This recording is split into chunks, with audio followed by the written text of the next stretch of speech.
Makikipag-ulong ngayong araw sa ilang mga opisyal ng Cambodia si Pangulong Bongbong Marcos bilang bahagi ng kanyang 3 araw na state visit doon. At kahapon binisita niya ang Filipino community sa lugar. Para nga sa update live mula sa Phnom Penh, si Maricel Halili. Mase, ano bang latest dyan? Wiki, kanina lang ay nasaksihan natin ang pagdating ni Pangulong Bongbong Marcos dito mismo sa Peace Palace sa Phnom Penh, Cambodia, kung saan ay kasama naman niya ang Prime Minister ng Cambodia na si Hun Manet. Inaasahan na magpupulong ang dalawa at mapapag-usapan ng iba't ibang mga issue, partikular yung transnational crimes dahil mismo ang Department of Foreign Affairs na rin ang nagsabi na tumataas ang kaso ng transnational crimes sa Southeast Asia. Pero bago yan, nakausap natin si Philippine Ambassador to Cambodia, Florida Mayo. At siya mismo ang nagsabi na tumaas o dumoble ang kaso ng mga Pilipino na nasa sangkot sa scamming dito sa Cambodia. Ito yung mga Pinoy na dati na raw na bahagi ng Pogo industry pero nawala ng trabaho matapos ipasara ang Pogo dyan sa Pilipinas. Kaya nahihikayat sila na sumama sa isang scam hub dito sa Cambodia para naman manloko ng ibang tao. Yung iba sa kanila alam na scamming yung pinapasukan.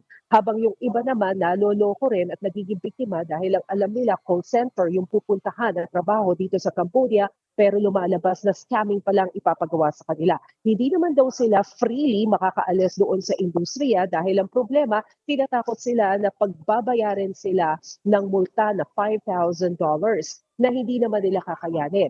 Meron din daw kota at kapag hindi umabot dyan sa kota ng scamming, meron daw parusa. Halimbawa daw, pinagja-jogging sila para madala. So ganito daw yung sitwasyon ng mga kababayan nating napapasok sa scam hub na ngayon ay nasa 180 incidents na law mula noong January hanggang August. Dumoble kumpara sa 80 nung nakaraang taon. Pakinggan natin ang pahayag ni Ambassador Mayo. It's always the same story.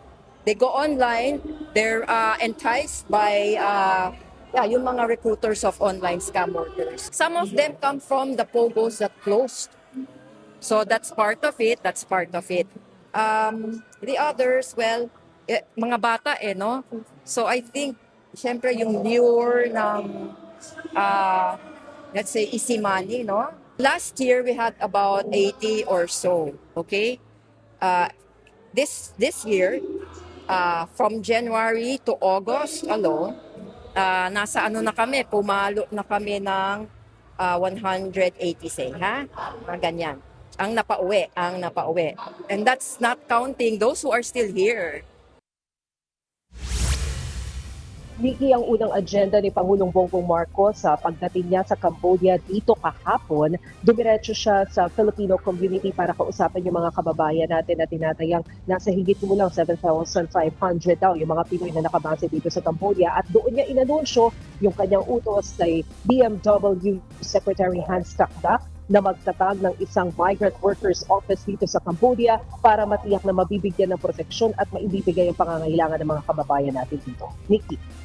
Yan ang Express Report ni Maricel Halili. Mga kapatid, Nikki de Guzman po. Para sa pasada ng mga rumaratsyadang balita, mag-follow at mag-subscribe na sa social media pages ng News 5.